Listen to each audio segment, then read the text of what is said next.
ಇಡೀ ರಾಜ್ಯ ಗಮನ ಸೆಳೆಯುವಂತ ಒಂದು ಕಾರ್ಯಕ್ರಮ ಮಾಡಿದ್ದೇವೆ. ಯಾವ್ದಂದ್ರೆ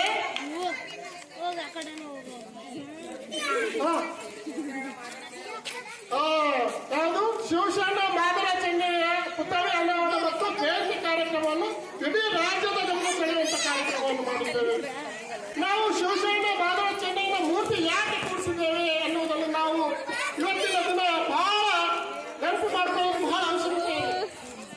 ಏನಂದ್ರೆ ಶಿವಶರಣ ಮಾದರ ಚೆನ್ನಯ್ಯನವರನ್ನು ಯಾಕೆ ನಾವು ಅಷ್ಟೊಂದು ಮಹತ್ವ ಕೊಡ್ತೇವೆ, ಅಷ್ಟೊಂದು ಇಂಪಾರ್ಟೆನ್ಸ್ ಯಾಕೆ ಕೊಡ್ತೇವೆ ಅಂದ್ರೆ ಅವರು ಸಹ ನಾವು ಇವತ್ತು ಏನ್ ಮಾಡ್ತಾ ಇದ್ದೀವಿ ಅಂತ ಶಿವನ ಆರಾಧನೆ ಮಾಡ್ತಾ ಇದ್ರು.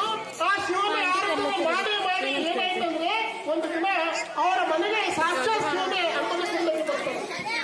ಅಂತ ಒಂದು ಶ್ರೇಷ್ಠ ಶಿವಶರಣ ಆಗಿರೋ ಕಾರಣದಿಂದ ನಾವು ಅವರನ್ನು ಏನ್ ಮಾಡ್ತಾ ಇದ್ದೀವಿ, ನಾವು ಇವತ್ತು ಮಹತ್ವ ಕೊಡ್ತಾ ಇದ್ದೀವಿ. ನಾವು ಶಿವಶರಣ ಮಾದರ ಚೆನ್ನಯ್ಯ ಯಾವ ಜಾತಿಗೆ ಸಂಬಂಧಪಟ್ಟಿದ್ದಾರೆ ಅನ್ನೋದು ನಮ್ಮನ್ನು ನಾವು ಪ್ರಶ್ನೆ ಮಾಡ್ತೇವೆ. ಯಾವ ಜಾತಿಗೆ ಸಂಬಂಧಪಟ್ಟವರು ಅವರು ಯಾರು?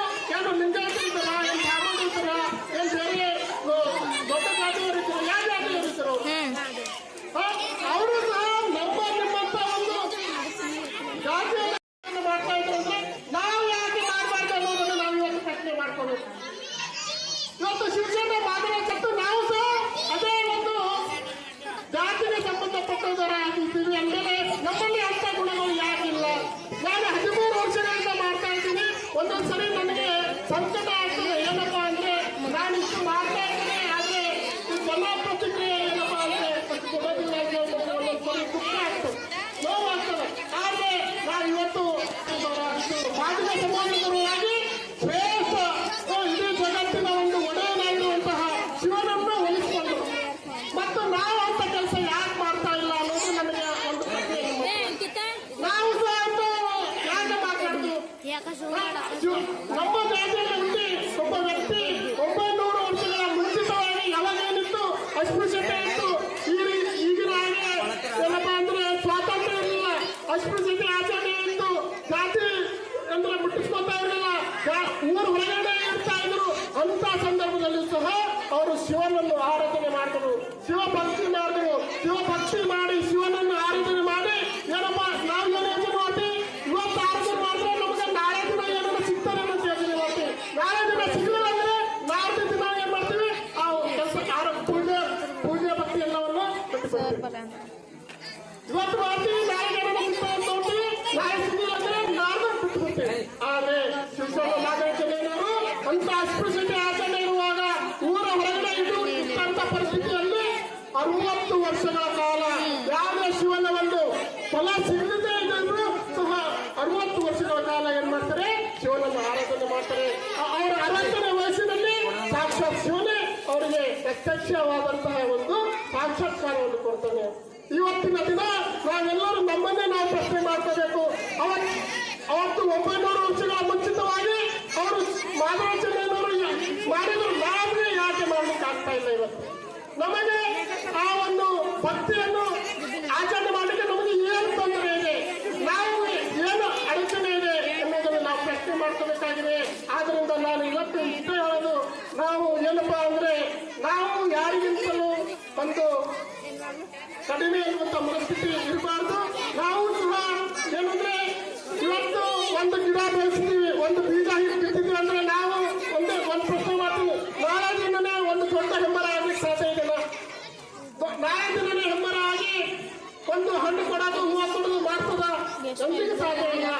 ಬೀಜ ಹಾಕಿದ್ಮೇಲೆ ಏನಾಗ್ತದೆ, ನೀರು ಹಾಕಬೇಕು, ನೀರು ಹಾಕಿದ್ಮೇಲೆ ಮೊಳಕೆ ಹೊಡಿಬೇಕು, ಮೊಳಕೆ ಹೊಡಿದ್ಮೇಲೆ ಮೇಲೆ ಒಂದು ಗಿಡ ಆಗಬೇಕು, ಗಿಡ ಆದ್ಮೇಲೆ ದೊಡ್ಡದಾಗಬೇಕು, ದೊಡ್ಡದಾಗಿ ಎಷ್ಟೋ ಕಾಲದ ನಂತರ ಅದು ಹಣ್ಣು ಕೊಡ್ತದೆ, ಆಮೇಲೆ ಹೂವು ಕೊಡ್ತದೆ. ಅದೇ ರೀತಿ ನಾವು ಇವತ್ತು ಏನೋ ಒಂದು ಪೂಜೆ ಮಾಡುವುದು, ಪುನಸ್ಕಾರ ಮಾಡುವುದು, ವ್ರತ ಮಾಡುವುದು, ಆದ್ರೆ ನಾವು ಏನು ಯೋಚನೆ ಮಾಡ್ತೀವಿ, ನಾಳೆ ದಿನ ಏನ್ ಸಿಗುತ್ತಪ್ಪ ಅಂತ ಯೋಚನೆ ಮಾಡ್ತೀವಿ. ಇದು ಬಹಳ ತಪ್ಪಾದಂತ ಕೆಲಸ. ನಾನು ಇನ್ನೊಂದು ಉದಾಹರಣೆ ಕೊಡ್ಲಿಕ್ಕೆ ನಾನು ಬಯಸ್ತೀನಿ. ಏನಂದ್ರೆ ಒಂದು ಬಕೆಟ್ ಇದೆ ಅಂತ ತಿಳ್ಕೊರಿ, ಅದರಲ್ಲಿ ಬಕೆಟ್ ನಲ್ಲಿ ನೀರು ಬಂದ ಹಾಕಿರ ಅಂತ ತಿಳ್ಕೊರಿ. ಆ ಬಕೆಟ್ ನೀರು ಸ್ವಚ್ಛ ತಿಳಿ ನೀರು ಮಾಡ್ಬೇಕಾಗಿದೆ. ತಿಳಿ ನೀರು ಮಾಡ್ಬೇಕಂತ ಹೇಳಿ ಸ್ವಚ್ಛವಾದಂತ ನಳ ಕೆಳಗಡೆ ಇಟ್ಟುಬಿಡ್ರಿ. ನೀವು ನೀರು ಬಿಟ್ಕೊಂಡೆ ಅದು ನೀರು ಸ್ವಚ್ಛ ಆಗ್ತದೇನು? ನೀರು ಸ್ವಚ್ಛ ಆಗ್ತದ? ನೀಲಿ ನೀರಿಗೆ ಸ್ವಚ್ಛ ಮಾಡ್ಬೇಕಂತ ತಿಳಿ ನೀರನ್ನ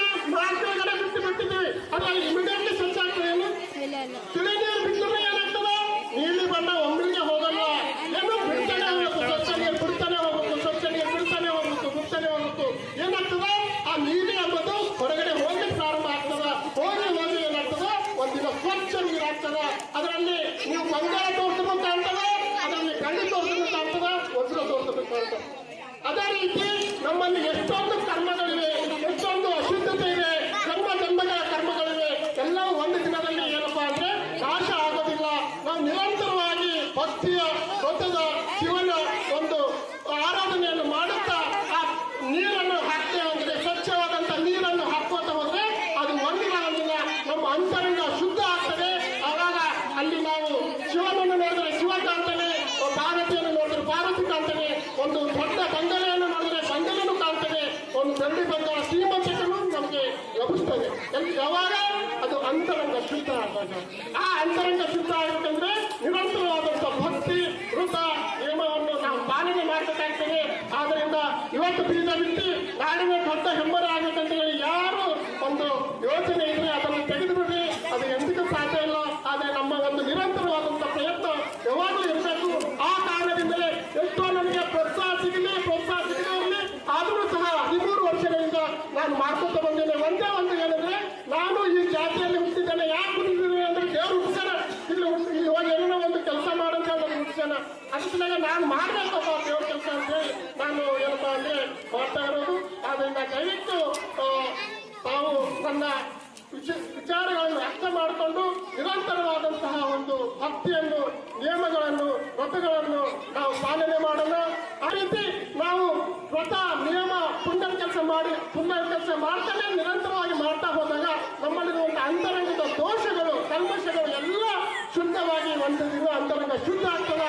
ನಮಗೆ ಆ ಶಿವನ ಪ್ರತ್ಯಕ್ಷ ದರ್ಶನ ಕೊಡ್ತಾನಂತೇಳಿ ನಾನು ಇವತ್ತಿನ ದಿನ ನಿಮಗೆ ಹೇಳಲಿಕ್ಕೆ ಬಯಸ್ತೀನಿ. ನಾವು ಏನನ್ಕೋತೀವಿ ಎಲ್ಲವೂ ಆಗ್ಲಿಕ್ಕೆ ಸಾಧ್ಯ ಇದೆ, ಎಲ್ಲವೂ ಆಗ್ತದೆ ಅಂತೇಳಿ ನಾನು ಇವತ್ತಿನಿಂದ ನಾನು ಆ ಶಿವನ ಒಂದು ಆಣೆ ಪ್ರಮಾಣ ಮಾಡಿ ನಾನು ಇವತ್ತಿನ ಪ್ರಮಾಣ ಮಾಡಿ ನಿಮಗೆ ಆಣೆ ಮಾಡಿ ಹೇಳ್ತೇನೆ. ದಯವಿಟ್ಟು ಭಕ್ತಿ ಪುಣ್ಯದ ಕೆಲಸಗಳನ್ನು ನಿರಂತರವಾಗಿ ಮಾಡೋಣ ಅಂತ ಹೇಳಿ ನನ್ನ ಮಾತುಗಳನ್ನು ಮುಗಿಸ್ತೇನೆ. ಎಲ್ಲರಿಗೂ ಧನ್ಯವಾದಗಳು.